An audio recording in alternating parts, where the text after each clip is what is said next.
और कल अच्छा लेक्चर नंबर 101। तो कल भाईजान जो हमारी दूसरी क्लास होगी उसमें जो हजरात तशरीफ़ नहीं लाएंगे उनको परसों इंशाल्लाह पूरी कोशिश करूँगा क्लास में बैठने ना दिया जाए। इसका तरीका ये होगा कि आपकी क्वांटिटी काउंट कर ली जाएगी इस क्लास में और उस क्लास में फिर क्वांटिटी काउंट की जाएगी। कुछ दूसरी क्लास में भी आ जाते हैं जो 145 पे हो रही हो। बहरहाल 315 पे आपकी क्लास होगी। जिसने 145 वाले में आना हो वो क्लास के बाद मेरे से रब्ता करे, मैं उसको बता दूँगा। तो इसलिए कल वाली क्लास नहीं छोड़नी। उसमें हमने 2 न्यूमेरिकल करने हैं। एक न्यूमेरिकल जो है वो मैं आपको अभी बता देता हूँ, चैप्टर 18 में से होगा, और एक और न्यूमेरिकल होगा चैप्टर 18 में से, क्वेश्चन नंबर 34 होगा पेज 396 पे, असगर वाला, और एक और सवाल होगा। बुलाएं उनको जल्दी, क्या मसला है जी? मैं बता दूंगा, कल ही कराऊंगा वो डायरेक्ट, तो कुछ अनसीन भी रखा करो। अच्छा जी, क्वेश्चन निकालें सैलरीज के चैप्टर में जो होमवर्क दिया था, याद रहा था या भूल गया है? याद रहा था, निकालें फिर। क्वेश्चन 13 करना था लॉसेस के चैप्टर में, पेज नंबर, ये मिसिंग भी कर रहा है आज, उनको बता दें इधर जो क्लास में बीच बीच में एंड पे मिसिंग कर रहा था केबल। हाँ, पेज नंबर 300, पेज नंबर 300 पे आ जाएं सारे। क्वेश्चन 13 निकाल लें। अच्छा, क्वेश्चन 13 को पढ़ना शुरू करें। खोल लेना, कब खोल लें?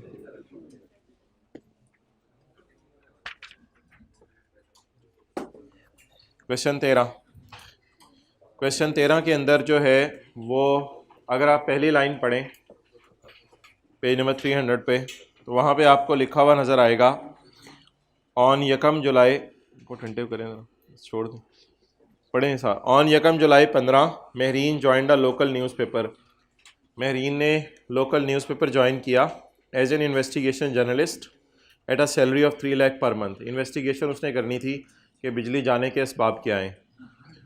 Tax deducted from her salary amounted to 40,000 per month, और उसकी सैलरी से जो टैक्स कटाए वो है 40,000 पर मंथ। भाई बात सुन लो, 40,000 पर मंथ उसकी सैलरी से टैक्स कटाए। ओके, क्या करना है जल्दी बताएं ना। सीट चेंज कर लें, फिर पिछली रो में चले जाएं, उससे पिछली में। अच्छा जी, जल्दी, मैंने हाल बता दिया, आगे चलें।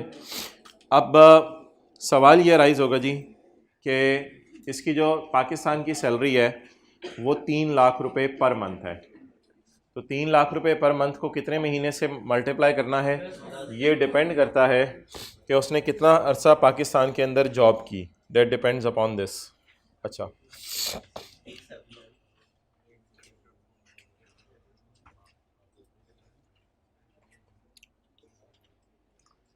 ये तो पाकिस्तान की सैलरी होगी जिसको हम अलिफ कहते थे, और ये बे है जर्मनी, यानी फॉरेन इनकम।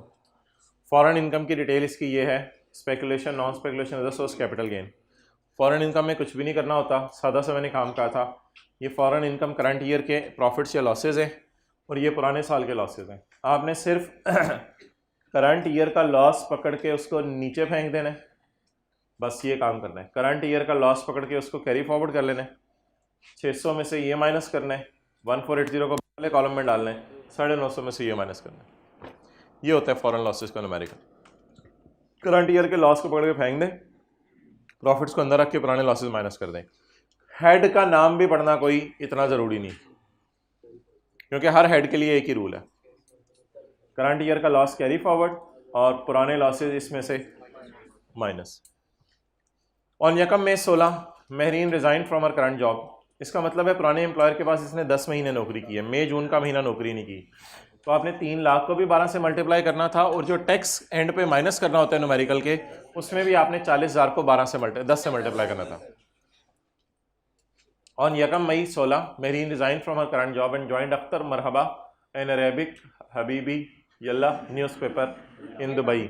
दुबई के अंदर जाके उसने ज्वाइन कर लिया एक जगह पे as a editor in chief on monthly salary of PKR 12 lakh. एक महीने की तनख्वाह उसकी 12 लाख है। बातें भी साथ साथ हो रही हैं, अच्छा समझ आ रहा होगा, फुल स्टॉप। EM ने आधी सैलरी दुबई में पे की है, उसको आधी सैलरी पाकिस्तान में पे की है, और वो महरीन बाजी जो है 2016 के एंड तक दुबई में पाई जाती हैं। अब सवाल ये है कि जब भी पेपर के अंदर फॉरेन सैलरी आ जाए, फॉरेन सैलरी, तो आपके जहन में सैलरी के चैप्टर के 2 सेक्शन आने चाहिए। ये बात याद रखिएगा, जब भी फॉरेन सैलरी आ जाए पेपर में तो आपके जहन में पेज 101 वाले 2 सेक्शन आने चाहिए। पेज 101 वाले जो 2 सेक्शन है उनमें पहला सेक्शन है 102। 102 ये कहता है कि अगर आपने फॉरेन इनकम पर टैक्स पे कर दिया है तो आपको फॉरेन सैलरी माफ़ हो जाएगी। एक अगला सेक्शन है उससे भी कमाल का, वो कहते हैं अगर आपने टैक्स नहीं भी पे किया तो ऐसी सूरत में अगर आप साबित कर दो कि आप साल के आखिरी दिन पाकिस्तान से बाहर हो और सिटीज़न हो तो भी आपको फ़ॉरेन सैलरी क्या हो जाएगी, माफ़ हो जाएगी। तो ये 2 लॉ की प्रोविजंस हैं जो फ़ॉरेन सैलरी को माफ़ करती हैं। इस बुनियाद के ऊपर जब हम वापस आए तो हमने देखा कि पाकिस्तान में सैलरी मिलना या बाहर के मुल्क में सैलरी मिलना, इससे कोई फ़र्क नहीं पड़ता। फ़ॉरेन सैलरी में ऐसा कोई तसव्वुर ही नहीं है कहाँ मिली, बल्कि फ़ॉरेन सैलरी में तसव्वुर ये है या तो टैक्स पे कर दो, अगर टैक्स पे नहीं किया तो फिर साल के आखिर दिन में बाहर हो गए तो भी फ़ॉरेन सैलरी माफ़ हो जाएगी। अब मोहतरम ये साल के आखिरी दिन बाहर है, फॉरेन टैक्स पे करने का जिक्र नहीं है, लेकिन अल्लाह का शुक्र है साल के आखिरी दिन बाहर है। तो जब साल के आखिरी दिन बाहर है तो ऐसी सूरत में इसको बेनिफिट मिलेगा और इसकी फ़ॉरेन सैलरी माफ़ हो जाएगी। ये सोल्यूशन थोड़ा सा मैंने पुराने पैटर्न पे किया हुआ है। बेहतर इसका सोल्यूशन ये होगा कि आप सोल्यूशन में जाके 12 लाख मल्टीप्लाइड बाय 2 महीने 24 लाख को ऐड भी कर दें, लेस भी कर दें। सोल्यूशन में सिर्फ नोट डला हुआ है कि this income is exempt from tax, लेकिन बेहतर है 24 लाख को ऐड भी कर दें, लेस भी कर दें। तो जैसे एग्रीकल्चर इनकम को ऐड भी करते थे और लेस भी करते थे, तो लिखें इधर सोल्यूशन में 24 लाख को ऐड भी कर देंगे, लेस भी कर देंगे। ये फिर घर जाके खुद ही कर लीजिएगा जी।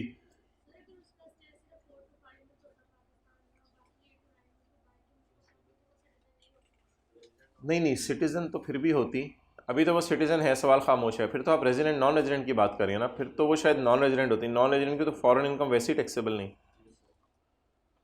अच्छा, अब मोहतरम सवाल ये सवाल खामोश है तो इसको सिटीज़न एज्यूम करेंगे और साल के आखिरी दिन पाकिस्तान से बाहर है, इसलिए फॉरेन इनकम माफ़ हो जाएगी। चले आज एक और बात भी सुन लें कि बहुत सी एग्जेम्पशंस आपने नोट की होंगी, हम ऐड करके लिस्ट करते हैं, और बहुत सी एग्जेम्पशंस जो हैं वो हम उनको इग्नोर कर देते हैं डैश डाल के। इसकी मैं मिसालें देना शुरू करता हूँ। चैप्टर 13 के अंदर जितनी भी एग्जेम्पशंस हैं ना, बेहतर है उनको ऐड करके लेस कीजिएगा। एग्रीकल्चर इनकम है, पहले निकालिएगा फिर ऐड करके लेस कर दीजिएगा। स्पाउस को तलाक हो गई तो उससे जो पैसे मिले हस्बैंड से, उसे ऐड करके लेस कर दीजिएगा। तो एग्जेम्पशंस को मुनासिब है कि ऐड करके लेस कर दिया करें। लेकिन और इसी तरह फॉरेन सैलरी आपको मिली, इसे भी ऐड करके लेस कर दें। लेकिन कुछ छोटी मोटी एग्जेम्पशंस थी सैलरी के चैप्टर में जो है कोने पे पड़ी हुई थी। जैसे पेंशन मिल गई सिटीजन को, उसे डैश डाल के हमने इग्नोर कर दिया था। आईकेप भी इसी तरह का रेसोल्यूशन में। इसी तरह मेडिकल रीइंबर्समेंट मिल गई as per terms of employment, तो ये भी माफ़ है, इसे भी डैश डाल के इग्नोर कर दीजिएगा। मेरा नहीं ख्याल किसी क्लास में हमने ऐड करके लेस किया हो इसको। इसी तरह सैलरी के चैप्टर के अंदर रिटायरमेंट के वक्त प्रोविडेंट फंड के पैसे मिलते थे तो अकामुलेटेड बैलेंस माफ़ होता था अगर प्रोविडेंट फंड रिकग्नाइज्ड है, उसे भी डैश डाल के हम इग्नोर कर देते थे। तो जो छोटी मोटी एग्जेम्पशंस हैं सैलरी के चैप्टर में, उनको आप डैश डाल के इग्नोर कर सकते हैं। लेकिन चैप्टर 13 वाली एग्जेम्पशंस और जो एग्जेम्पशन मिसाल के तौर पे फॉरेन सैलरी की है, उससे बेहतर है कि पहले ऐड करें और ऐड करके लेस करें। कुछ जगहों पे किताब पे हो सकता है ऐड करके लेस ना हुई हो, लेकिन बेहतर है कि ऐड करके लेस कर दिया करें।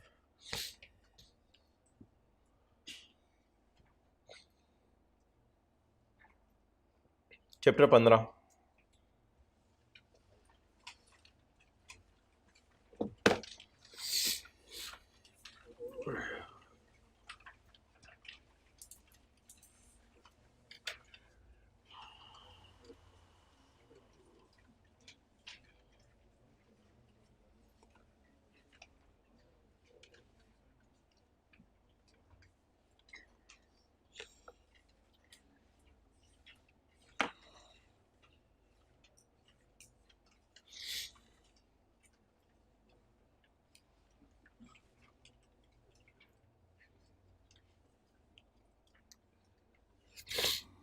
पेज 323 चलें जी, रिवाइज करें सारा। If a tax payer has furnished a, it will be assumed that commissioner has made an assessment and it will be assumed that he has issued an assessment order. अब जो आपने return जमा कराई है ना, if the return is incomplete, the commissioner may issue you a notice informing deficiency and will order you to fulfill the deficiencies. The above notice can be issued by commissioner within 180 days from the end of that financial year in which assumed assessment order is in which return is furnished. Okay. अब आप अगर कमी पूरी कर दें या ना करें, if taxpayer does not comply with notice, return will be invalid. If you comply with notice, return will be complete. 4 लोग, if a person fails to furnish a return in response to notice by commissioner, फिर भी return जमा नहीं कराई, उसने notice दिया. If a person fails to furnish a return as a non-resident ship owner, if a person fails to furnish wealth statement, if a person fails to produce accounts and documents, the commie may, based on available information and exercising his best judgment, may make an assessment and will issue an assessment order within 6 years from the end of the year to which it relates. ये सारा है जो कल हमने पढ़ा था. इसमें इस वाले पॉइंट की तरफ आते हैं. What does it mean? If a person fails to furnish a return of income, आगे लिखे even in response of notice. Notice आ गया फिर भी रिटर्न जमा नहीं करा रहा. आ जाओ इधर, पहली सीट में भी जगह है.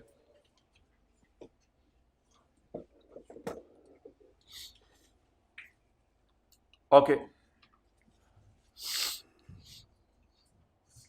गुजरने दो इसको. अब मोहतरम सवाल एक राइज होगा, ये क्या चीज है? सेक्शन 114 का सबसेक्शन 3 और 4.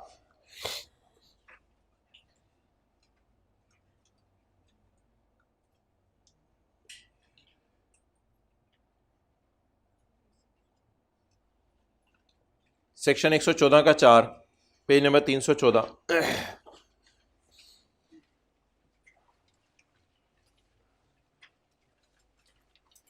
अगर एक बंदा रिटर्न जमा नहीं करवाता तो कमिश्नर उसको एक वार्निंग भेजेगा कि यार तुमने आना था रिटर्न जमा कराने, तुम रिटर्न जमा नहीं कराने. अब मैं तुम्हें 30 दिन और दे रहा हूं, इसमें तुम आ जाओ रिटर्न जमा करवाने. अच्छा, अब ये कुछ इस किस्म की बात है कि आपने कॉलेज जाने के लिए 9 बजे का अलार्म लगाया हुआ था.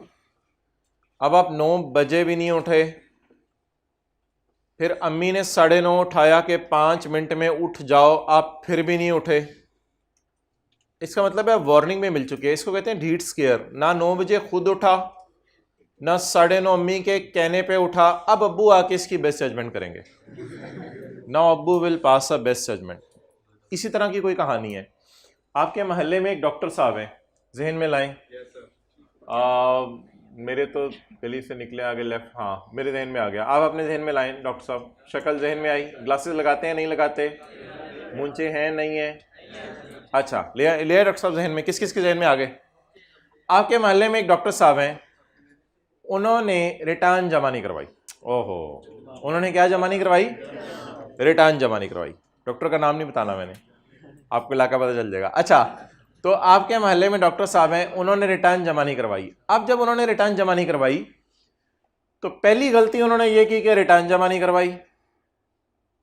उसके बाद टैक्स वालों ने एक सॉफ्ट सा नोटिस भेजा, मोहतरम आपको 30 दिन दे रहे हैं, आप खुदा के लिए रिटर्न जमा करवा दें. उन्होंने फिर भी जमा नहीं करवाई. इनको आप पकड़ लें और कमरे में ले जाएं, इनकी करें बेस्ट जजमेंट. डॉक्टर को जहन से निकाल दो, ज्यादा बात बढ़ जाएगी. अब इनको कमरे में ले जाएं और क्या कर दें? इनकी बेस्ट जजमेंट कर. तो बेस्ट जजमेंट उसकी होती है जिसको एक दफ़ा आप नोटिस भेज दें कि रिटर्न जमा करवाओ और फिर भी वो 30 दिन में जमा ना कराए. और आपको याद है ये जो रिटर्न मांगी जाती थी पुराने 5 या 10 साल की मांगी जाती थी, ये बात तो अलग थी, एक दफ़ा की थी. और जो बंदा मर जाए और उसके वुरसा को कहा जाए उसकी रिटर्न जमा कराओ, या जो बंदा पाकिस्तान छोड़ के जा रहा है उसको कहा जाए उसकी रिटर्न जमा कराओ अपनी 12 महीने से कम की, और वो भी जमा ना कराए, तो उसको भी यही नोटिस इश्यू होगा जो अभी हुआ है इधर। लेकिन अगर फिर भी वो रिटर्न जमा नहीं कराता तो उसकी भी क्या होगी? तो जो साल की रिटर्न जमा करवानी थी और जमा नहीं करवाई तो बेस जजमेंट नहीं होगी। जिस बंदे ने अपनी नॉर्मल सालाना रिटर्न जमा करवानी थी और जमा नहीं करवाई तो नोटिस इश्यू होगा कि रिटर्न जमा करवाओ, अगर ना करवाए तो बेस जजमेंट होगी। 12 महीने की से कम की रिटर्न आपसे मांगी गई, कमिश्नर में गिव नोटिस, मांगी गई, आपने जमा नहीं करवाई, फिर क्या होगी? तो best judgement as a last resort use होगा, शुरू में ही बेस्ट जजमेंट यूज नहीं कर लेना। लेकिन वैसे एक बंदा ऐसा है जो रिटर्न अगर जमा ना कराए उसकी डायरेक्ट बेस्ट जजमेंट हो जाती है, वो नॉन रेजिडेंटशिप ओनर है, वो रिटर्न जमा ना कराए तो उसको हम 30 दिन का नोटिस नहीं देते, उसकी डायरेक्ट ही पकड़ के क्या करते हैं, ये शायद आपने कल पढ़ा हो कि जो नॉन रेजिडेंटशिप ओनर है उसको डायरेक्ट नोटिस नहीं भेजा जाएगा, उसको नोटिस नहीं, डायरेक्ट उसकी क्या कर दी जाएगी? Best judgement assessment. आजा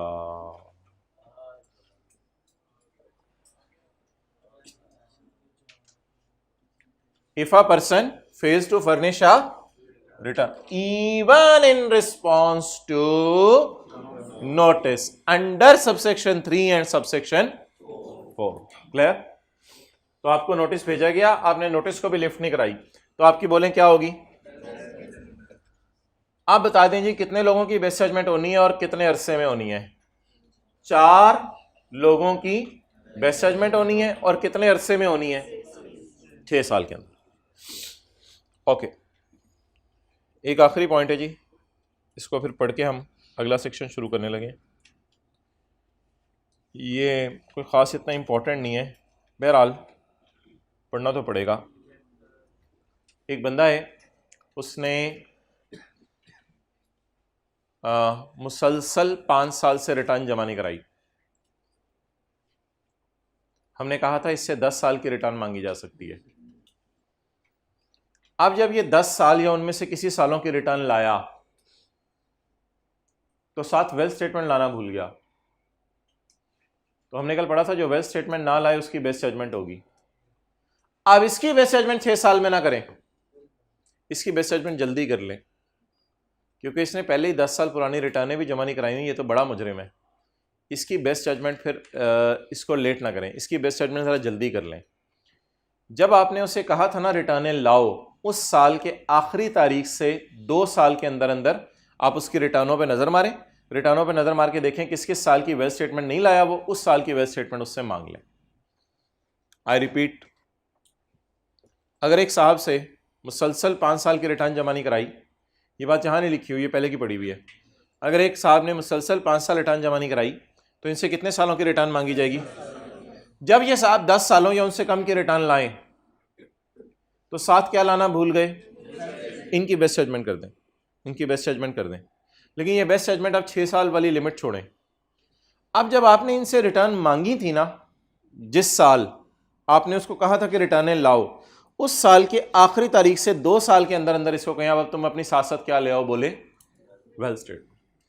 अगर 2021 में रिटर्न मांगी 10 साल की, अगर 2021 में रिटर्न मांगी 10 साल की और टैक्स पेयर ने अब कंबाइन जमा करा दी, 10 साल की रिटर्न कंबाइन जमा करा दी और उसने वेल्थ स्टेटमेंट जमा नहीं करवाई, अब आप 6 साल वाली लिमिट को भूल जाए। अब 21 का साल एंड होगा 30 जून 21 को, तो 21 के बाद 2 साल 30 जून 23 तक उसकी क्या कर दें? Best judgement assessment. पढ़ें जरा इसको। Where notice for furnishing a return of income is issued for 1 or more of the last 10 years, जहां आप उसको नोटिस देके 10 सालों की रिटर्न मंगवाएं तो best judgement order for wealth statement, best judgement order for filing wealth statement shall be issued within, बोले बोले बोले 2 years from the end of the year in which notice for furnishing of the return is issued। कब notice issue हुआ है furnishing return का? 2021 में। अब इसके एंड से 2 साल के अंदर अंदर आप उससे क्या मांग लें? Best judgement. बेस्ट जजमेंट उसकी कर दें, मांग लें नहीं मादरत, बेस्ट जजमेंट कर दें। अब वो बेस्ट स्टेटमेंट जमा करवाएगा। कहीं नहीं लिखी हुई, ये मैंने एक सिनेरियो बनाया है, एक एग्जांपल दिया आपको, एग्जांपल्स और भी हो सकती हैं। चलें छोड़ें यार, इसको कल रिवाइज करेंगे, it's not an important thing, leave it. अच्छा, ये 2 सेक्शन हमने पढ़े हैं। एक क्या पढ़ा है? 120, और एक 120 का नाम क्या है? और 121 का नाम बेस्ट जजमेंट। जब आप रिटर्न जमा कराते हैं वो रिटर्न क्या बन जाती है? Assumed assessment.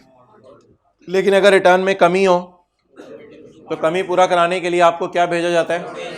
नोटिस। और नोटिस आने के बाद आप कमी पूरी कर दें तो वेल एंड गुड, कमी ना पूरी करें तो 4 जुर्म करें तो उसकी एक ही सजा है, that is called as best judgement. चलें छोटा सा बस कल वाले पढ़े हुए का टेस्ट लेते हैं और फिर आज वाला सेक्शन शुरू करते हैं ताकि हम आज भी कुछ पढ़ लें। कल तो शायद हम थोड़ा सा पढ़ेंगे, बाकी दोनों क्लासेस में ही न्यूमेरिकल होंगे, सुबह भी न्यूमेरिकल, दोपहर भी न्यूमेरिकल, शाम तक आपको घर जाने तक न्यूमेरिकल हुए होंगे। ज़्यादा तो नहीं हो जाएंगे? अच्छा,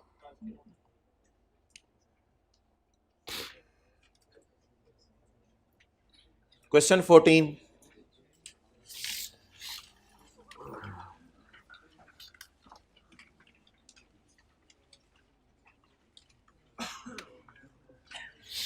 point B, Nomani industries private limited filed their return of income for the year ended 30 June 7 और 31 दिसंबर 7। बहुत अच्छा किया, बहुत अच्छा किया।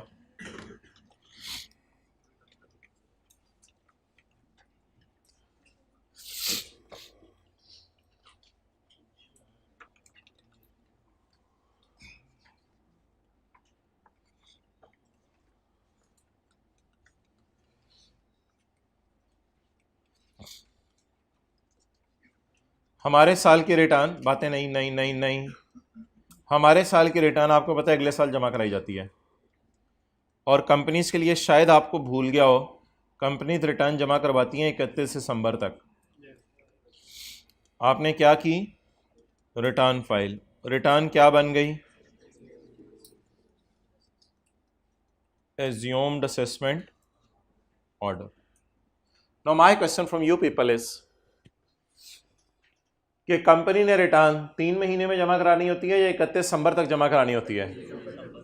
अच्छा, सवाल कहते हैं जी, नोमानी ने अपनी रिटर्न फाइल की है 30 जून 7 के साल की 31 दिसंबर 7 तक, और 15 जनवरी को officer of inland revenue 2009 officer issued a notice, officer ने उसको नोटिस इशू किया है requiring the company to file the audited financial statements, जिसमें उसने कंपनी से रिक्वेस्ट किया है कि मोहतरम 15 जनवरी 9 पे खड़े होके उसने कंपनी से रिक्वेस्ट की, आपकी रिटर्न मुझे मिल गई थी लेकिन उसमें ना मैंने नज़र मारी है, मुझे ना ऑडिटेड फाइनेंशियल स्टेटमेंट ज़रा ढूंढी है मैंने, मुझे मिल नहीं रही। मोबाइल छोड़ दें थोड़ी देर तक, समझें।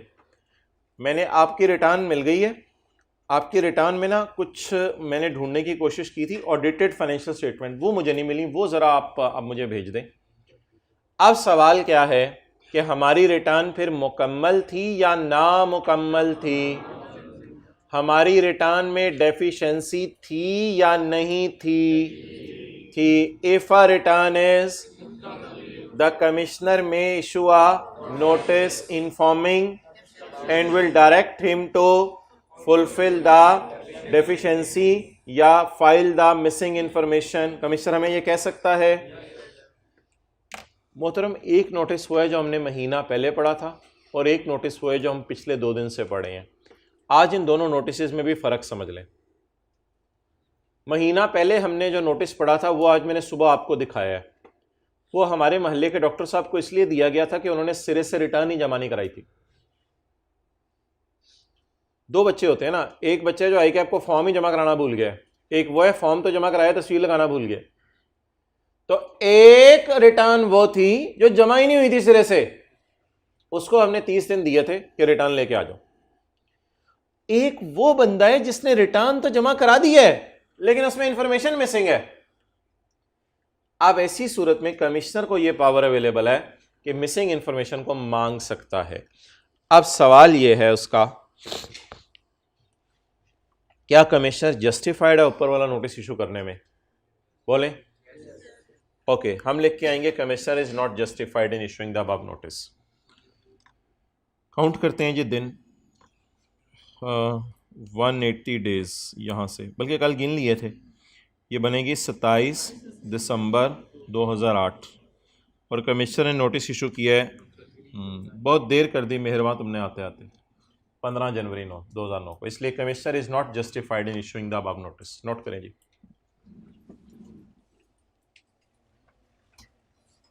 What is the last date? Last date के आगे क्या लिखूं? By which notice can be issued by sorry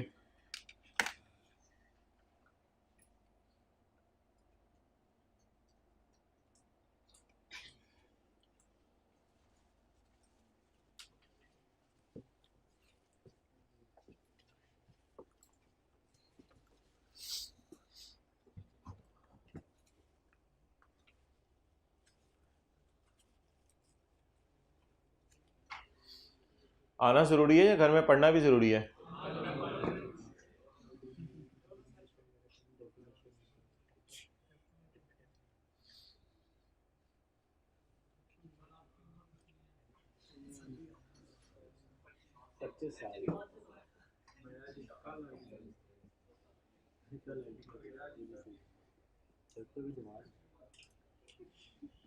okay,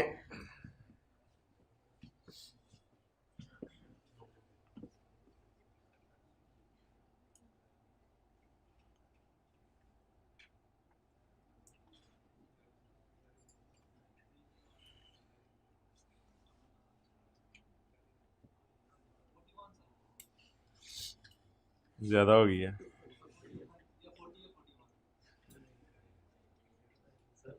okay, आगे चलें। तो पहले हम लिख के आएंगे the notice demanding the deficiency can be send by commissioner with in 180 days from the end of the financial year.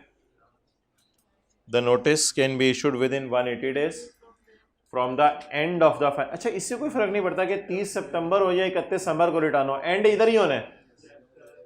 कल भी एंड 30 जून को ही हो रहा था, आज भी एंड 30 जून को ही हो रहा है। चाहे आप रिटर्न 30 सितंबर को जमा करवाएं इंडिविजुअल, चाहे कंपनी दिसंबर में रिटर्न जमा करवाए, it doesn't matter, financial year का एंड तो जून में ही होना है। तो the above notice can be issued by commissioner with in 180 days from the end of that financial year in which the return was furnished. इसके 180 दिनों के अंदर होना था, but the commissioner has send the notice on, so he is not justified in issuing the above notice. For further details you can contact me. नीचे लिखाइएगा अपना telephone number. Okay, पढ़ना शुरू करें अब आज, मेहरबानी। ये जो आप ग्रीन सिग्नल दे देते हैं ना, ये बड़ी कमाल चीज़ होती है और आप पूरे कमाल हैं। कल आप लोगों ने कोई छुट्टी नहीं करनी, कल दोनों क्लासों में जोश से, जज्बे से, हिम्मत से।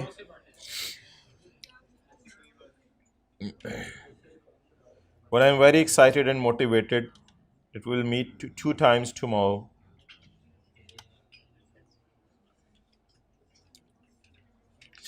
मोहतरम, आई कैप का मनपसंद सेक्शन आ गया है, सेक्शन 122। सेक्शन 122, ना 120 ना 121, नाम है आबी, नाम है खाकी, मैं तो सेक्शन 122।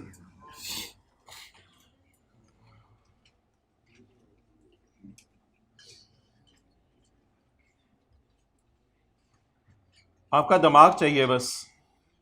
क्लास में हमने बड़ों से सुना है पूरा जिस्म कान बन जाए, पूरा जिस्म कान बन जाए। जी बिल्कुल बिल्कुल, पूरा जिस्म अटेंटिव हो जाए। ओके, अब हमारा जी टैक्स ईयर है 2013। अगर आपको ये छोटी छोटी चीजें समझ आएंगी तो फिर आगे भी बातें समझ आएंगी। हमारा टैक्स ईयर है 2013। 2013 की रिटर्न हम कब जमा करवाएंगे? 2014 में। किस दिन? 30 सितंबर 13। 14 तो ना बोलो ना यार, ये 30/13 की तारीख है यार, हद हो गई, ये 30/13 की तारीख है। तो बता दें जी, 30 जून 13 के साल की रिटर्न हम कब जमा करवाएंगे? 30 सितंबर 13 को, यानी 30 जून 13 के बाद 3 महीने के अंदर। नोट कुछ नहीं करना। आपने क्या जमा करवाई? रिटर्न। ये क्या बन गई? Assume assessment order. अब आपका शुरू हुआ ऑडिट। क्या शुरू हुआ? ऑडिट में निकली गलतियां, आपने रिकॉर्ड दिखा दिए। कल आपने रिकॉर्ड दिखाने से इनकार कर दिया था, तो सेक्शन 121 में आपकी सेक्शन 121 में आपकी बेस्ट जजमेंट हुई थी। आज आपने रिकॉर्ड दिखाने से इनकार नहीं किया। आज आपने कहा मैं हाजिर, मेरे रिकॉर्ड हाजिर, दिलो जान से हाजिर, आओ ऑडिटर बैठो, मेरा ऑडिट करो। आपने ऑडिट कराने पे मान गए। अब गेम ऑन होने लगी है। अब ऑडिट कराने पे, अब आपका शुरू हुआ ऑडिट। ऑडिट के बाद, ऑडिट होता है घूरी, ऑडिट के बाद आपको आएगा शो कॉज नोटिस, बार्किंग। वो वजह बताओ क्यों ना पेनल्टी को ऐड बैक कर दिया जाए। वजह बताओ क्यों ना 25,000 से ऊपर की तनख्वाह जो कैश में पी है ऐड कर दी जाए। वजह बताओ क्यों ना इंटरटेनमेंट एक्सीडिंग लिमिट्स क्रॉस कर रहे हैं, ऐड बैक कर दी जाए। वजह बताओ क्यों ना घर के खर्चे ऐड बैक कर दिए जाएं। वजह बताओ क्यों ना फला फला खर्चे तुमने किए हैं जिनके सबूत अवेलेबल नहीं है वो ऐड कर दिए जाएं। इसे कहते हैं शो कॉज नोटिस। वजह बताओ, ये सारे खर्चे ऐड बैक करके तुम्हारा प्रॉफिट क्यों ना बढ़ा दिया जाए। आपका शुरू हुआ ऑडिट, ऑडिट में आपने रिकॉर्ड दिखाने के मान गए, आपको इशू हुआ शो कॉज नोटिस, यानी बार्किंग हुई। बार्किंग के बाद अब अगली चीज जो आपकी होनी है, दैट इज बाइटिंग। हाँ इधर ले आए ना, हाँ हाँ, जब मैं साथ चल। बार्किंग के बाद अब आपकी अगली चीज कौन सी होनी है? बाइटिंग। बार्किंग के बाद अगली चीज आपकी होनी है बाइटिंग। बाइटिंग का क्या मतलब है? अब आपको असेसमेंट ऑर्डर इशू होना है। अब आपको क्या इशू होना है? तो सेल्स टैक्स की कहानियां थोड़ी थोड़ी याद आ रही हैं। आपने जमा करवाई रिटर्न, रिटर्न जमा करवाने के बाद आपका शुरू होगा ऑडिट, ऑडिट के बाद होगा शो कॉज नोटिस। अगर शो कॉज नोटिस में आप जवाब ना दे सके तो आपको इशू होगा असेसमेंट ऑर्डर। लेकिन इनकम टैक्स में इसका नाम असेसमेंट ऑर्डर नहीं है, क्योंकि असेसमेंट ऑर्डर तो इशू हो चुका है। इनकम टैक्स में इस काटने का नाम है अमेंडेड असेसमेंट ऑर्डर। तो आज हम शुरू करने लगे हैं section 122, that is called as amended assessment order. तो आप जमा करवाएंगे रिटर्न, रिटर्न क्या बन जाएगी? Assumed assessment order. Assumed assessment order बनने के बाद आपका शुरू होगा ऑडिट। आप रिकॉर्ड दिखा देंगे, इसलिए आपकी बेस्ट जजमेंट नहीं होगी। ऑडिट के बाद टैक्स वाले पूछेंगे शो कॉज, शो कॉज, वजह बताओ, वजह बताओ क्यों ना तुम्हारे खिलाफ एक्शन लिया जाए। इसको कहते हैं भौंकना, बार्किंग होगी। अगर आप मुनासिब जवाब ना दे सके तो आपको काट लिया जाएगा, लेकिन यह कटवाना एक स्पेशल किस्म का कटवाना है, इसका नाम है अमेंडेड। अब सवाल यह है कि ऑडिट कितने अरसे में कर सकते हैं हमारा? 2028 में जाके ऑडिट शुरू कर दिया, 2014 का, 2013 के साल का, ये लुट मची हुई है। अब सवाल यह है ऑडिट कब तक कर सकते हैं। अब सवाल यह है शो कॉज नोटिस कब तक इशू कर सकते हैं। अब सवाल यह है कि काट कब तक सकते हैं। तो उसने कहा ना मैं बताऊंगा ऑडिट कब तक शुरू कर सकते हैं, ना मैं बताऊंगा शो कॉज नोटिस कब तक इशू कर सकते हैं। मैं सिर्फ बता दूंगा कि आपको काटा कब तक जा सकता है। ये इंप्लाइड होगा कि उससे पहले ही भौंकना है और उससे पहले ही घूरना है। क्लियर? अब उन्हें आपको कहा बेटा 5 बजे तक इस्लामाबाद पहुंचना है। छोटे भाई को भी ले आना मॉडल टाउन से, छोटे भाई को भी ले आना मॉडल टाउन से, और भेरा से जो है वो पकोड़े लेके आना। अब आपने पहुंचना है इस्लामाबाद। अब उन्हें 5 बजे इस्लामाबाद का टाइम दिया। अबू भाई को कब लूं, मुझे नहीं पता। अबू पकोड़े कब लूं, मुझे नहीं पता। बेटा 5 बजे सारे काम करके पहुंचे हो। अब अबू ने सिर्फ किस चीज का टाइम बताया, इस्लामाबाद पहुंचने का। इंप्लाइड है उससे पहले छोटे भाई को भी लेने, उससे पहले रास्ते खड़े नहीं लेने, और रास्ते में से अबू के लिए पकोड़े भी लेने। ये दोनों काम करके जाना है। अबू कब तक पकोड़े, बेटा मुझे नहीं पता, 5 बजे तक पहुंचे हो। तो इट मींस कि घर वाले आपको अगर 2-3 काम कहें तो उसमें से आखिरी काम की टाइम बता देते हैं कि ये काम इतने बजे तक कर दो, फिर इंप्लाइड होता है कि बाकी आपने काम। अब आज हम ये नहीं बताने लगे कि शो कॉज नोटिस कब इशू होगा, आज हम ये नहीं बताने लगे कि कब तक ऑडिट होगा, हम डायरेक्ट बताने लगे हैं कब तक। यहां से गिनना शुरू करें, लॉ मेकर कहते हैं ना। यहां से गिनना शुरू करें, लॉ मेकर कहते हैं ना। यहां से गिनना शुरू करें, लॉ मेकर कहते हैं हाँ। बात होगी यार। अच्छा, यहां से गिनने हैं, कहां से गिनने? तो पहले तो स्टार्टिंग पॉइंट डिसाइड कर लें। यहां से ना, यहां से ना, यहां से आगे 5 साल गिनने आप। 5 साल के अंदर काटा जा सकता है। कटवाएं, सॉरी 1 2 3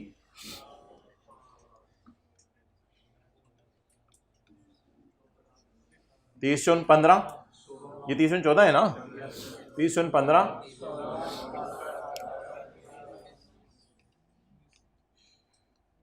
ये 30 × 13 था ना, और ये 30 × क्योंकि ये 13 का साल था और ये 14 का साल था। तो अब आप 5 साल गिन लें। 30 × 15, 30 × 16, 30 × 17, 30 × 18, 30 × 19। एक लफ्ज़ लिखने लगाओ, आपने आंखें फाड़ के देखना है।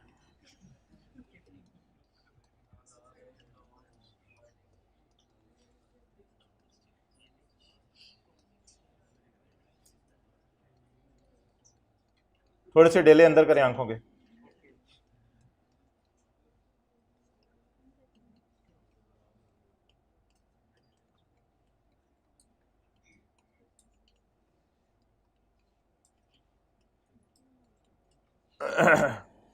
आपने कमिश्नर बातें साथ कर लें सर। आपने कमिश्नर से आगे मुझे कौमी मुझे कब तक काटोगे, कौमी मुझे कब तक काट सकते हो। कौमी ने कहा इंशाल्लाह 30 × 19 तक, जब मेरा दिल चाह तो मैं आगे काट लूंगा। आपने कहा मैं हाजिर हूँ। लास्ट डेट बाय विच काटना can be issued by commissioner, तो it is the last date. अच्छा, अब ज़रा फिक्रा आपने याद करना है। बोलें एन असेसमेंट ऑर्डर, फील करें, an assessment order can be amended. कटवाना ज़रा प्रोटोकॉल से है। जैसे मेहमान आते हैं ना, तो आप उनको कहते हैं आप अंदर तशरीफ़ ले आए, और पीछे छोटे बच्चे को चल अंदर। बच्चा रो रहा होता है, आप कोई और कहानी करा देते हैं। अच्छा, बोलें एन असेसमेंट ऑर्डर, करना नहीं ऐसा, मैं आपको बता, N assessment order can be amended within 5 years, with in from the end of that financial year in which assumed order is issued। इधर आपने ये नहीं बोलना रिटर्न, क्योंकि अब वो प्रोफेशनलिज्म की तरफ जा रहा है, वो ज़्यादा अच्छे लफ्ज़ इस्तेमाल करने लग गया है। Okay, let's watch it for the last time in your life. Number 1, N assessment order can be amended within 5 years from the end of that financial year in which assumed assessment order is issued। Clear? चलें जी, note कर लें। ये वैसे note हुआ है, लेकिन करें ज़रा, रजिस्टर पे कर लें साथ वाले के।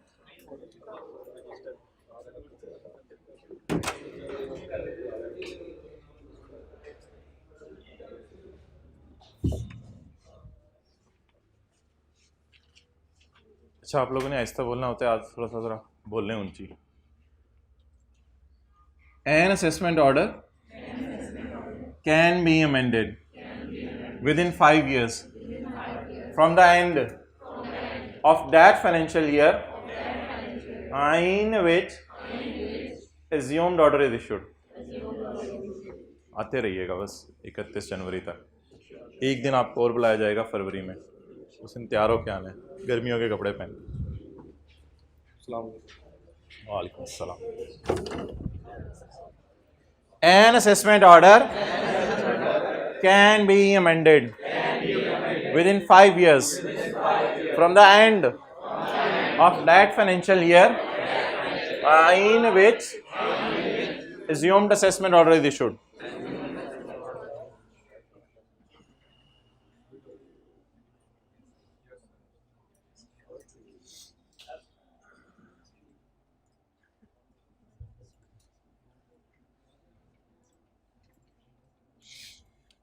An assessment order can be amended within 5 years from the end of the financial year in which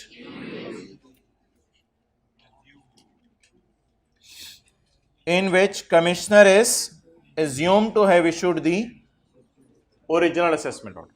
original कौन सा वाला है? ये वाला है, जिसको हमने पहले दिन assumed वाला भी कहा था, इसका नाम ओरिजिनल भी है। बाकी ब्रैकेट में ले लें वो एक बात, बोले N assessment order can be amended within 5 years from the end of the financial year in which assumed order is issued. एक छोटा सा डॉट यहां लगा लें 30 सितंबर का।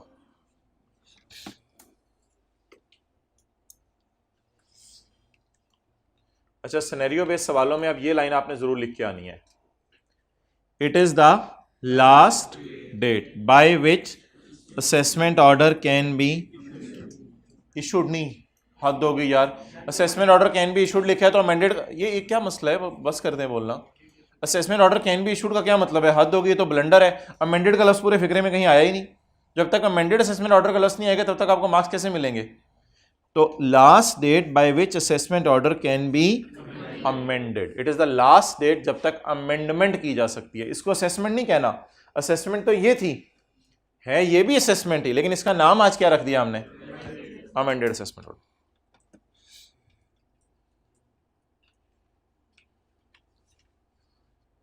इधर देखें, the commie may amend an assessment order. दोबारा, द कॉमी मे अमेंड, पढ़ें जी पॉइंट 1, बात वही है। The commie may amend following assessment orders. Commie following assessment orders को अमेंड कर सकता है। कौन सा वाला? एज्यूम्ड वाला। अल्लाहु अकबर, बेस्ट जजमेंट को भी अमेंड कर सकता है। हाँ, हो सकता है ना ऐसा कि नॉन रेजिडेंट शिप ओनर की आपने बेस्ट जजमेंट की हो, बाद में कोई कहे नहीं यार ये आपने सही नहीं की, तो डबल बेस्ट जजमेंट नहीं हो सकती। अब अगर आपने दोबारा इस पावर को इस्तेमाल करना है तो अब आप बेस्ट जजमेंट नहीं करेंगे, आप बेस्ट जजमेंट को अमेंड करेंगे। Now this will be called as amended assessment order. 120 वाले को भी पकड़ के आप ऑडिट से गुजार सकते हैं और 121 वाले को पकड़ के भी आप ऑडिट से गुजार सकते हैं, क्योंकि 121 में आपने ऑडिट नहीं किया था, 121 में आपने एक्सरसाइज की थी अपनी बेस्ट जजमेंट, क्योंकि अगला ऑडिट करा के रिकॉर्ड दिखाने को तैयार नहीं था। इधर आपने अपनी बेस्ट जजमेंट इस्तेमाल की थी। लेकिन अगर आप चाहें तो बेस्ट जजमेंट वाले को दोबारा छेड़ सकते हैं। मलंग को छेड़ दिए, दोबारा छेड़ दें, मलंगी तो है, उसने क्या कहना है, तो इसलिए दोबारा छेड़ सकते हैं आप, कोई मसला नहीं। इसका क्या मतलब है? बाय मेकिंग ऑल्टरेशंस और additions as he considers necessary. Section 21 में पेनल्टी ऐड कर दें, एंटरटेनमेंट एक्सीडिंग लिमिट्स ऐड कर दें, और कोई चीज ड्राइंग्स ऐड कर दें, जो मर्जी ऑल्टरेशन एडिशंस करें। ओके, अगले सफे पे आए।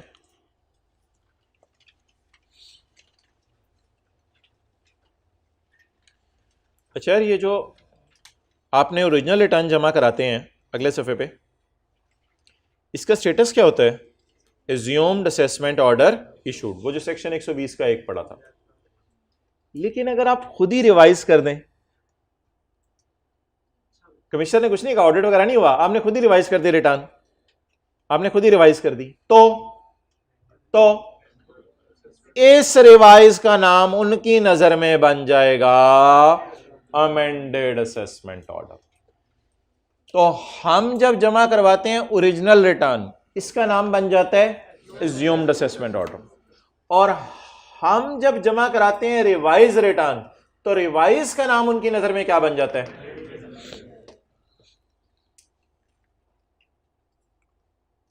ओरिजिनल उनकी नजर में क्या बन जाती है और रिवाइज उनकी नजर में। तो ये मैंने आपको ना सेक्शन 122 का स्कोप बढ़ा दिया है। सेक्शन 122 ऑडिट के जरिए भी लग जाता है, और अगर आप रिटर्न जमा करा के खुद ही रिटर्न रिवाइज कर दें, it is also called as section 122।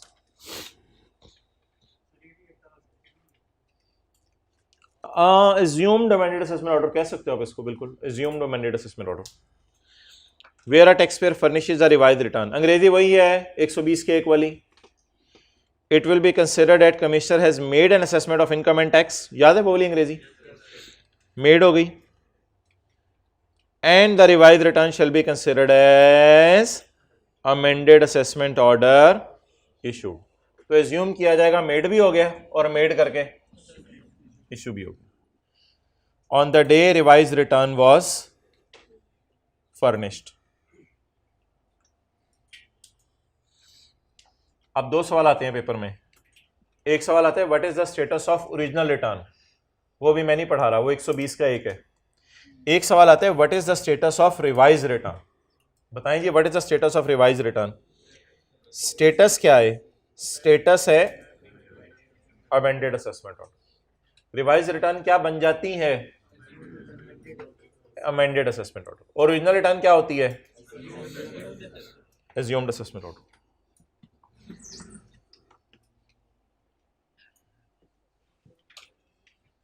पूरा नाम आइएगा। एक कुत्ता दो दफा काट सकते हैं? काट सकते हैं। चलिए मसला हल हो गया। अगली बात फिर शुरू करते हैं। मैंने कहा था शायद इसी में थोड़ा सा फटाफट हो जाए।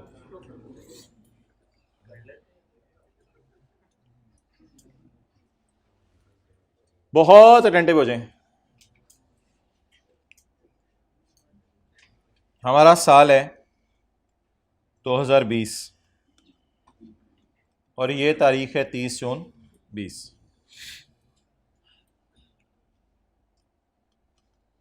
अगला साल है 30 बातें नहीं।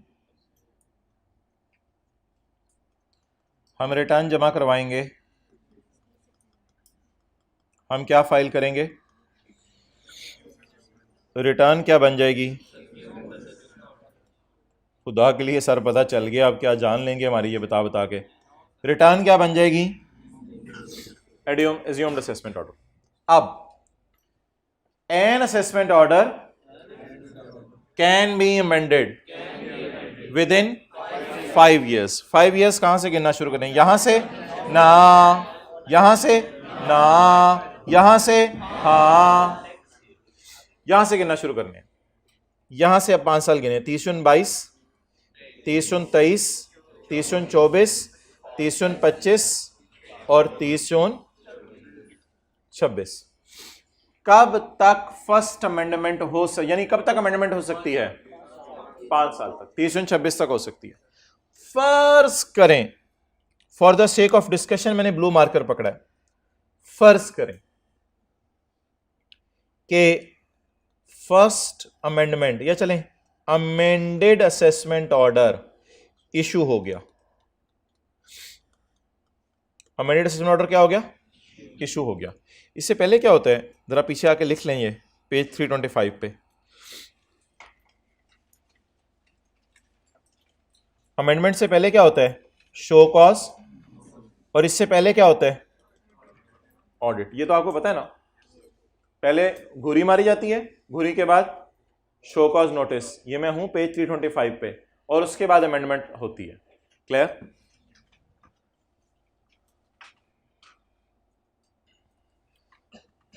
अच्छा, ये मैंने सवाल ज्यादा इंटरेस्टिंग बना दिया कि मैंने आपको बता दिया कि पहली दफा काट चुका है कमिश्नर, पहली दफा। अब मेरे 2 सवाल हैं आपसे। पहला सवाल, जो मैंने पुरानी लॉ की प्रोविजन पढ़ाई है उसकी रोशनी के अंदर जो है वो आप मुझे बता दें कि इस सिनेरियो के अंदर कब तक पहली दफा काटा जा सकता था? 23 जून। जरा येलो लाइन देख के बताएं, विद इन टाइम काट लिया। अब मेरे दो सवाल, दूसरी दफा काटा जा सकता है या नहीं? लॉ मेकर कहते हैं yes, as many times as may be necessary, जितनी दफा जरूरत महसूस हो काट लो, क्योंकि हो सकता है इस दफा आपने ऑडिट किया हो तो पता चला हो पाकिस्तान में प्रॉपर्टीज हैं, बाद में पता चले कि उसकी लंदन में भी प्रॉपर्टीज थी। अब आप कहें यार मैं तो ऑडिट करके अभी फारग हुआ था 30 जून 2020 के साल का, मुझे दोबारा ऑडिट करना पड़ गया। हो सकता है ऐसी कोई गलती बाद में भी पता चल जाए, ऑडिट के बाद भी गलती पता चल सकती है। तो इट मीन्स कि ऑडिट भी ज्यादा दफा किया जा सकता है, जब ऑडिट ज्यादा दफा किया जा सकता है तो काटा भी ज्यादा दफा जा सकता है। अब सवाल है कि अगर ज्यादा दफा काटा जा सकता है तो कब तक दूसरी दफा काटा जाएगा? दूसरी दफा काटने के लिए अब लिमिट सुने। अब एन असेसमेंट ऑर्डर नहीं बोलना, अब बोलने इफ एन असेसमेंट ऑर्डर। बोले if an assessment order has been amended, it can be amended as many times as may be necessary within the letter of, Pappu गल वध गई है, within the 5 years from the end of the financial year in which assumed assessment order is issued। ये तो वही बात होगी। Or 1 year from the end of the financial year in which first amendment took place।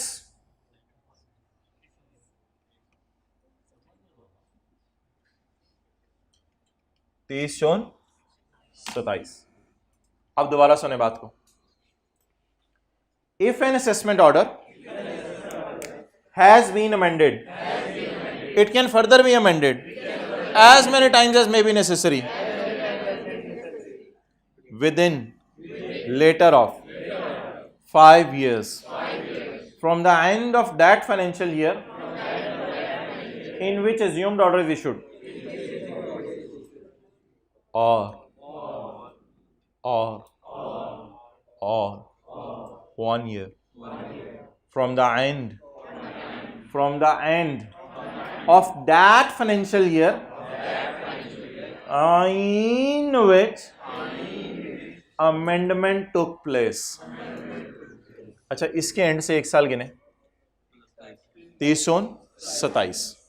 अब बता दें, blue line तो उसी तरह खड़ी रही, येलो लाइन इज पहली वाली टाइम लिमिट, पहली दफा काटने की टाइम लिमिट। चुप कर, येलो लाइन इज पहली दफा काटने की टाइम लिमिट, स्काई ब्लू और ग्रीन लाइन में से लेटर इज दूसरी दफा काटने की टाइम लिमिट। ये आपको बात मेरी बेहतरीन और अच्छे तरीके से समझ आएगी जब मैं अभी अगली मिसाल आपको कराऊंगा, और आप इंशाल्लाह 4 मिनट बाद कह रहे होंगे ओह अच्छा ये बात थी, अच्छा ये था। सबर, हाँ बिल्कुल सही कह रहे हैं आप। अब मुझे बता दें जी, लेटर स्काई ब्लू लाइन कब बंद हो रही है, ग्रीन लाइन कब बंद हो रही है, लेटर 30 जून 27 तक आप दूसरी दफा काट सकते हैं। मैंने कटवाया नहीं अभी, लेकिन मुझे पता होना चाहिए कि कब तक मुझे वो काट सकते हैं। पहली दफा काटना बता दिया गया, क्लियर। अगली मिसाल से आपको बात ज्यादा क्लियर होगी, फिर मैं पहली मिसाल आपको नोट भी करने दूंगा। अच्छा, ये अब आपका टेस्ट भी है, समझ लें। ये मेरा कौन सा साल है, 30 जून 16।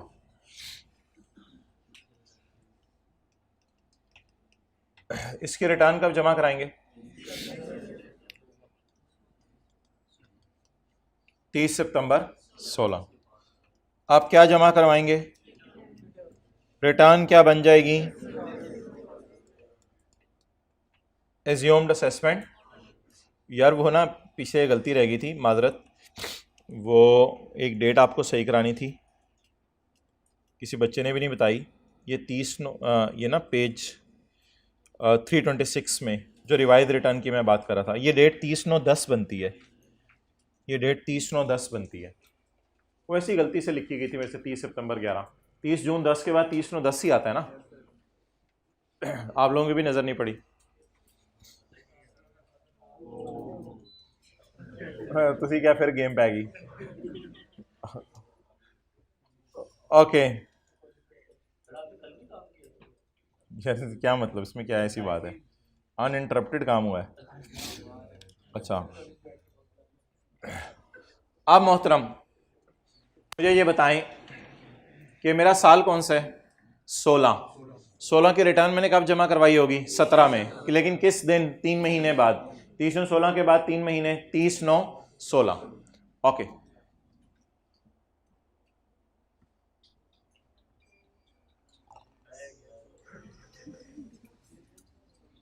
सिस्टम बैठ गया लगता है।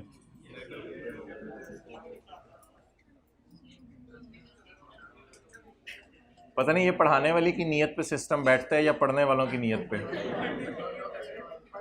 पढ़ने वालों की नीयत खराब हो तो सिस्टम बैठता है। कर दो पॉज, ऑनलाइन वाले बातें सुन रहे हैं। चलो हम अपना काम हल्का कर देते हैं। कल टेक्स्ट का तो एक है ही ना, FR2 का फिर देख लेते हैं, उधर हल्का कर देते हैं। ओके अच्छा मोहतरम बताते रहा करो चीज़ें। इस चैप्टर में तो ये कोशिश की जा रही है इधर ही आपको याद करवाया जाए। पढ़ें जी। अब इस सूरत में मैंने आपसे पूछना है कि एज्यूम्ड असेसमेंट ऑर्डर कब इशू है। हमारा साल कौन सा है, 16 का। 16 का रिटर्न कब जमा करवाई, 30/9/16 को। 30/9/16 को रिटर्न क्या बन गई, एज्यूम्ड असेसमेंट ऑर्डर। अब ज़रा मुझे आपने बताना है कि फर्स्ट अमेंडमेंट कब तक हो सकती है, पहली दफ़ा कब तक काटा जा सकता है। 30/18, 30/19, 30/21, 30/22, 30/18, 30/19, 30/20,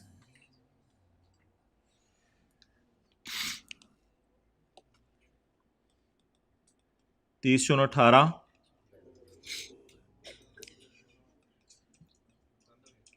30/19, 30/20 और 30/21।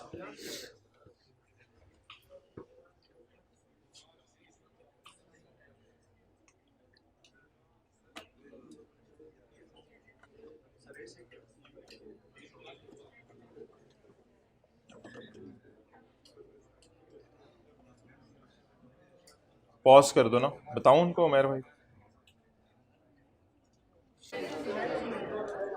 ओके येलो लाइन हमने किस लिए बनाई थी, पहली दफा कब तक काटा जा सकता है। येलो लाइन किस लिए बनाई थी, पहली दफा। अब सवाल ये है कि पहली दफा काटने की डेट आपको देगा। नाउ माय क्वेश्चन इज के एन असेसमेंट ऑर्डर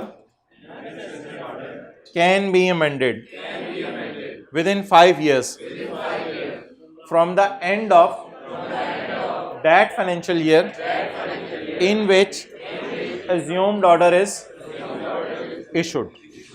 अच्छा फर्ज करें, अब जरा बात बड़ी इंटरेस्टिंग है। फर्ज करें मई के महीने में अमेंडेड असेसमेंट ऑर्डर इशू हो गया। इससे पहले ऑडिट वगैरह हुआ होगा ना, अमेंडेड असेसमेंट ऑर्डर इशू हो गया, पहली दफा काट लिया गया। एज्यूम करें मई 19 के महीने में पहली दफा काट लिया गया। अब मेरे ख्याल से आपको वो वाली बात ज्यादा अच्छी समझ आएगी। अब मुझे बताना शुरू करें।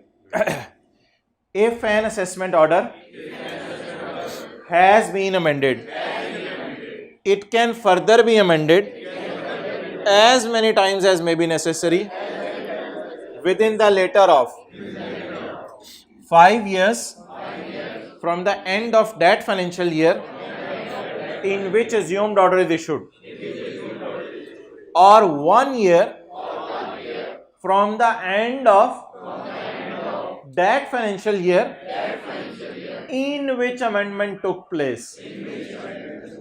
अब लगवाएं जी मुझे ग्रीन लाइन। ये अब समझ आया पिछला वाला। आप बता दें what is later, what is later, 30 June 20 या चलें वही लिख लें आप बेशक 30 जून 22 और 30 जून 20, विच एवर इज। असल में पिछले सवाल में ना उसने काटा ही पहली दफा बिल्कुल बॉर्डर पे जाके था, तो एक साल हमें अपने डायग्राम से बढ़ा के समझाना पड़ा, लेकिन इसमें तो ऐसा कोई मसला हुआ ही नहीं। अब ये दोनों डायग्राम्स की तस्वीर खींच लें बनी हुई है, किताब पे बनी हुई है।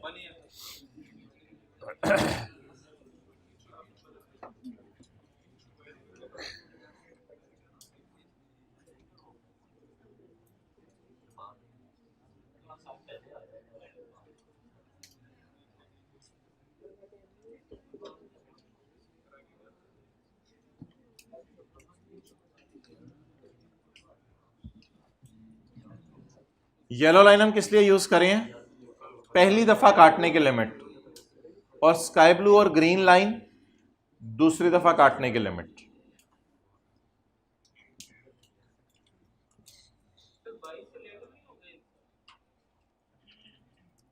पहली दफा जब काटा उसके एंड से 1 साल के अंदर, 5 साल के एंड से नहीं, पहली दफा जब काटा। अब लेटर क्या है? ये जब ग्रीन लाइन एंड हो रही है, या नहीं 5 years from the end of the financial year in which assumed order issued end हो रही है 30 जून 22 को। 1 year from the end of 1 year from the end of that financial year in which amendment took place. तो green line इधर end होगी, sky blue line इधर end होगी। What is later amongst these? 30 June 22। Okay चलें जी, अब हम थोड़ी सी प्रैक्टिस करते हैं इसी की। पेज 326 पे आ जाएं।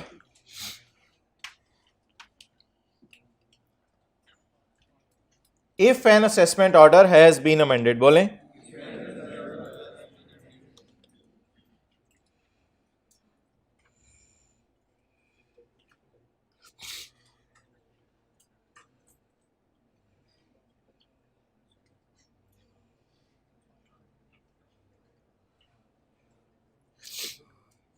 बोलें, if an assessment order has been amended,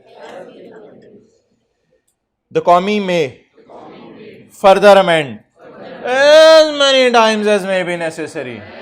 हम तैयार हैं कटवाने के लिए, तुम तीर आजमाओ हम जिगर आजमाएं। The original assessment within the later of. Later of वही रूल, लेटर ऑफ में पहला पॉइंट तो आपको याद है, 5 years from the end of the in विच5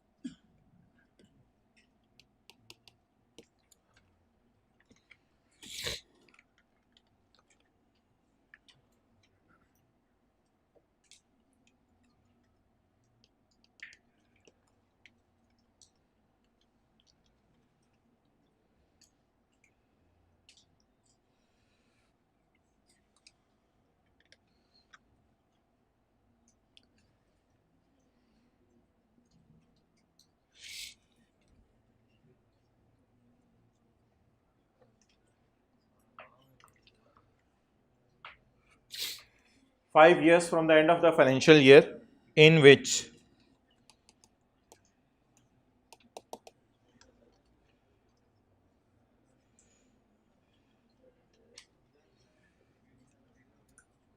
ये ब्रैकेट में ले लें, in which commissioner is assumed as having issued the original assessment order or 1 year from the in which amendment was passed। Clear? अच्छा, अब ये पहला वाला सवाल आपको करवा रहा हूं। पहला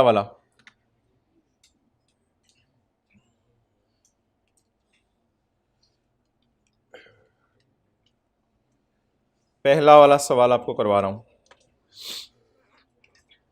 इसको ना अब आपने ज़बानी करना है डायग्राम के बगैर। आमिर ने फाइल की है रिटर्न 2020 के साल की 30/9/20 को। रिटर्न जो उसने फाइल की है ये क्या बन गई? assumed assessment order। It is also called as he was selected for audit। उसे मारी गई घूरी and the first काटना took place in March 26। Identify the date by which second काटना can be made। बताएं सेकंड काटना कब तक हो सकता है? यही सवाल मैंने आपको करवाया है, बट वेट, इसको हम पेपर में कैसे करेंगे वो देखें। मेरा साल कौन सा है? 20। 20 की रिटर्न कब मैंने जमा कराई? 21 में। 21 की आखिरी तारीख 30 जून 21। 30 जून 21 से 5 साल गिने। 30 जून 22, 23, 24, 25, 26। मुझे बताएं इस जब मैंने रिटर्न जमा कराई इस साल की आखिरी तारीख क्या बनेगी? और यार बता दें 30 9 20 के बाद कौन सा 30 जून आ रहा है? 30 जून 21 से आगे 5 साल गिने। डायग्राम में नहीं बनानी, बैठ जाना पेपर में। 30 जून 21 से आगे 5 साल गिने। ये 5 इयर्स वाली लिमिट आपने गिन ली। ये हो गई येलो लाइन, ये ग्रीन स्काई ब्लू लाइन। अब ग्रीन लाइन गिननी है। पहली दफा कब काटा? मार्च, अप्रैल, मई, जून। जून 26 से 1 साल आगे गिने। 30 जून, विच एवर इज। आप बताएं डायरेक्ट हो जाएगा?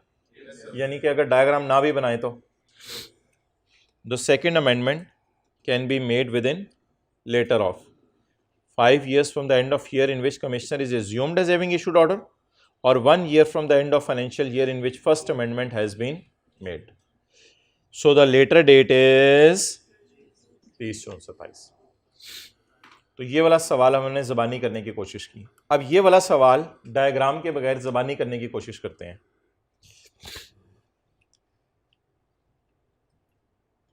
ये वैसे बनी हुई है डायग्राम, ऑप्शन 1 ऑप्शन 2 इन दोनों में से लेटर देखनी थी।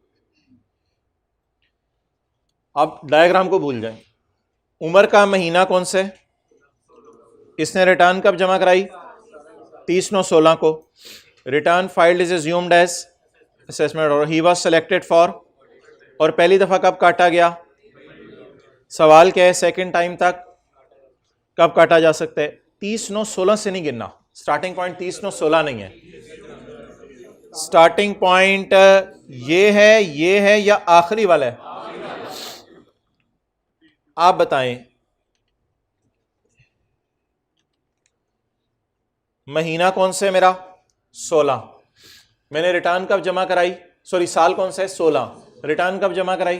30/9/16 को। 30/9/16 वाला जो साल है वो कब खत्म होगा? 30/9/17 को। 18, 19, 20, 21, 22। 5 इयर्स वाली डेट क्या बन गई? पहली दफा कब काटा?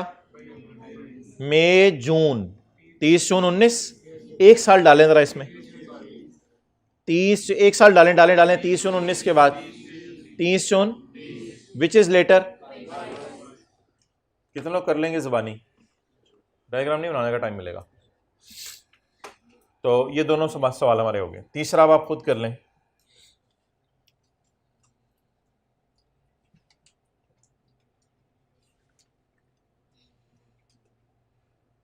जुबानी करने की कोशिश करें तीसरा।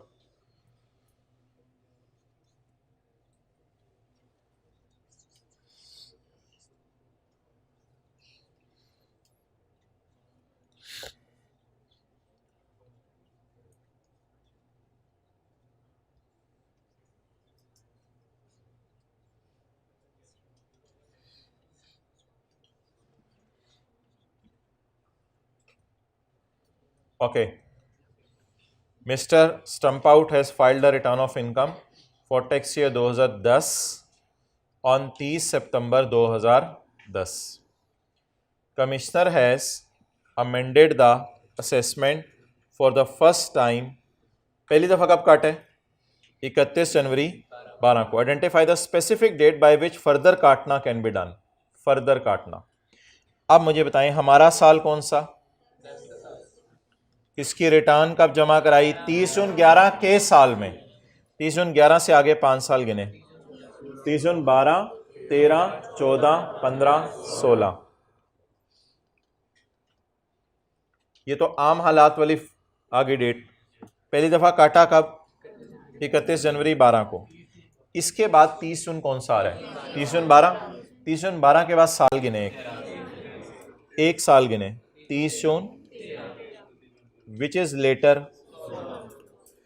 तो तो 30 और 16 तक यू कैन काट him for the first time. और कल इंशाल्लाह इसके और भी सवाल करते हैं ताकि ये ज़रा बात पक्की हो जाए। अब अगला सवाल मेरा ये है आपसे कि किन लोगों को ये ऑर्डर इशू होगा। कल हमने 4 लोगों को सजा दी थी, आज जरा देखते हैं किन लोगों को ये ऑर्डर इशू होगा। नहीं, मैं बताता हूं। कमिश्नर साहब आप अपने कमरे में पहुंचे। जी मैं पहुंच गया हूं, आप बंदे लाओ। कमिश्नर अपने कमरे में पहुंच गया।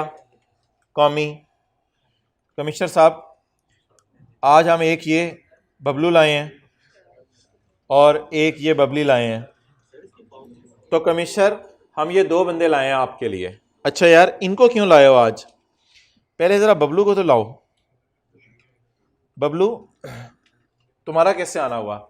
सर इसका ऑडिट शुरू हुआ था, इसने अपने रिकॉर्ड दिखा दिए थे और इसने इनकम कम शो की भी है, इसने टैक्स क्रेडिट ज़्यादा माइनस किए हुए हैं, इसने टैक्स रेट लोअर लगाए हुए हैं, इसने इनकम्स को हेड्स के अंदर मिसक्लासीफाई किया हुआ है। ये 5-6 गलतियां हमने इसकी ऑडिट में पकड़ी हैं।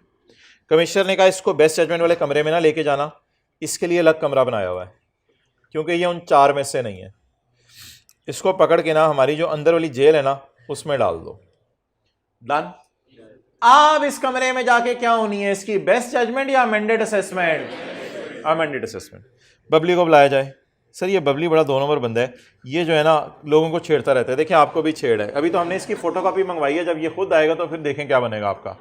चलो ले आओ यार बबली को, देखी जाएगी। हम भी तो अपने ज़माने के डॉन थे। तो बबली को बुलाया गया।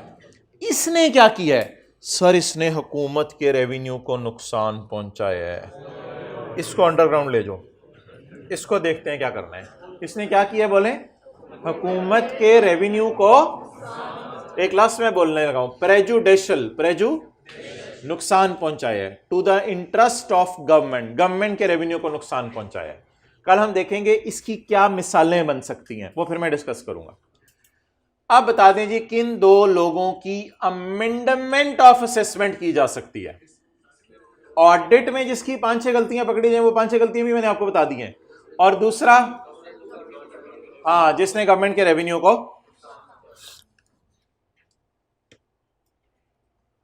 पढ़ें जी पॉइंट 5 हाईलाइट कर लें। ऑडिट और प्रेजुडिशियल, पॉइंट 5 और 5A। पेज नंबर अगला। 4 मुजरिम 2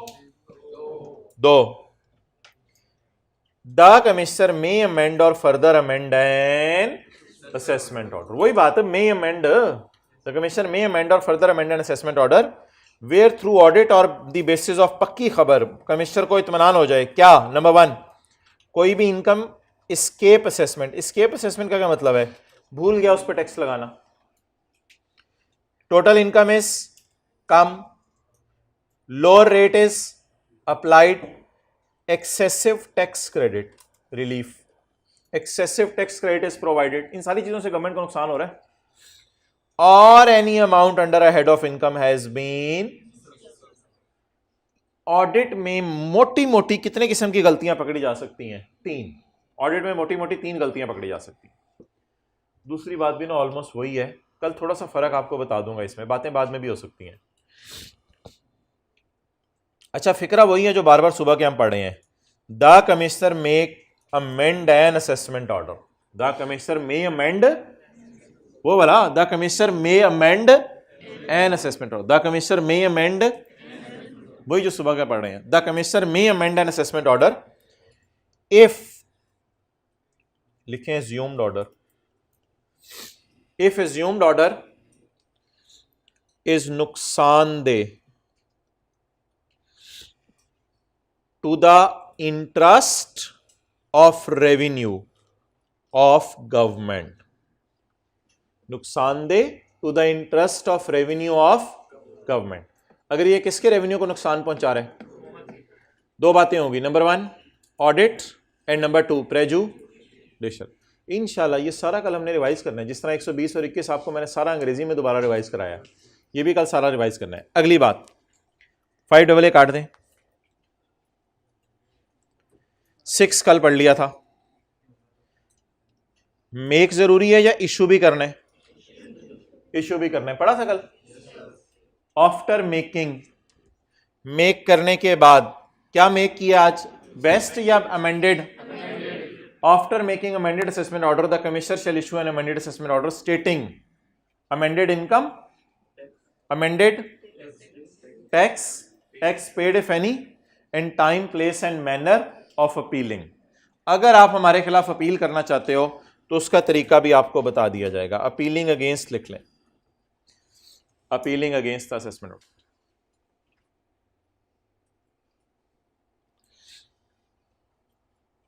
ये तो कल पढ़ा था ना सेक्शन। पॉइंट 8 आपने खुद ही पढ़ के आना है। पक्की खबर, पक्की खबर होती है शिकायत लगा दी, सर फलां के बैग में से ये निकल आया, फलां के पास ये है, फलां के पास ये है, ये आपने खुद ही पढ़ लेना है, मैं आपको पढ़ा भी दूंगा कल। पक्की खबर ये जी हमने पढ़ा हुआ है पॉइंट 9, ये हमने सेल्स टैक्स में पढ़ा हुआ है। तो मैं आपको अब सेल्स टैक्स में लेके जा रहा हूं और बहुत ज्यादा अटेंशन चाहिए आपकी, ताकि आपको पुरानी बातें याद आएं और आपका भी आना जरूरी है। पेज 462 पे 462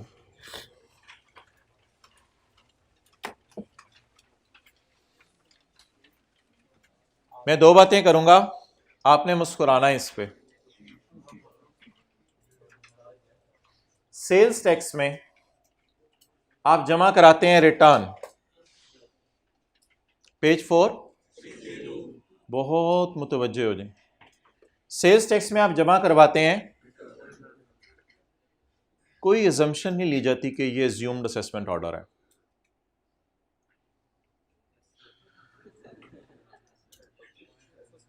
इसके बाद घूरा जाता है, घूरने के बाद भोंका जाता है। अमेंडेड असेसमेंट का लॉस नहीं लिखा यहां, क्योंकि अजम्पशन ही नहीं थी कोई। ये असेसमेंट ऑर्डर रशीद मजाक, ये क्या थी, रिटर्न, ये क्या थी, और ये because there is no assumption guys, there is no assumption, there was no assumption. Clear? Please come to the income tax. Here you file a return, it becomes an assumed assessment order. Then there will be Ghurnain, Bhunknain, Khatna, whatever you may call it. Clear? But this Khatna is called as special Khatna, amended assessment order. Okay, let me talk with you. Do not talk with you, साथ वाला। मैंने कहा था आपको sales tax में कि barking के बाद आपने 120 दिन में बाइट कर लेना है। आज इनकम टैक्स में मैं आपको लिखवाने लगा हूं, नहीं, इनकम टैक्स वाले कहते हैं बार्किंग के बाद 180 दिन में बाइट करना है, और अगर जरा स्पेशल केस है तो 90 दिन और ले लो, 90 दिन और ले लो। ये कौन से पेज पे हैं हम? 462 पे। एक फिक्रा मैं बोलने लगा हूं, 2 फिक्रे बल्कि, याद कर लीजिएगा इधर ही।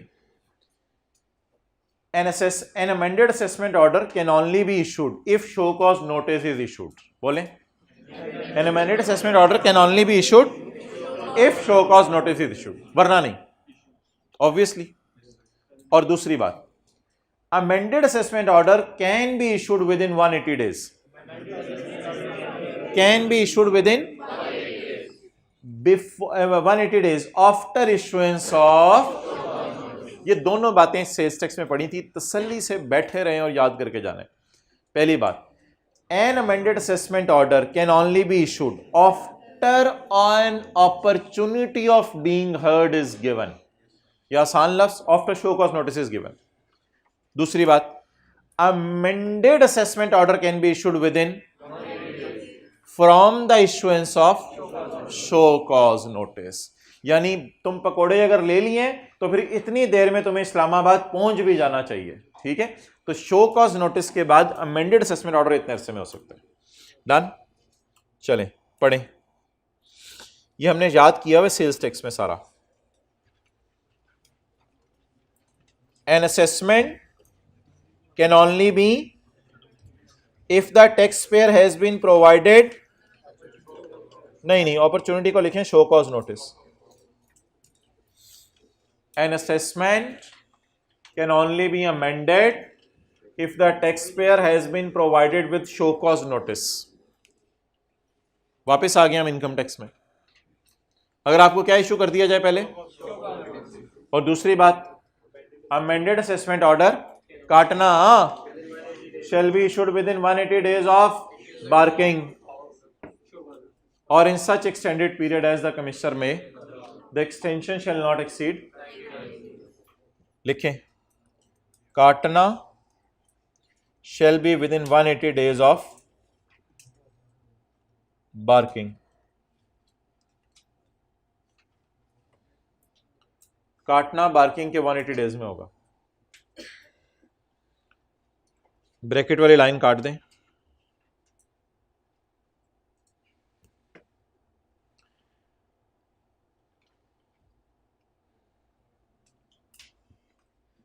टैक्स वाले चाह रहे हैं कि वो आपको 180 दिन में काटें, लेकिन आप 2 दिन के लिए बाहर के मुल्क सैर करने चले गए, ये टाइम काउंट नहीं होगा।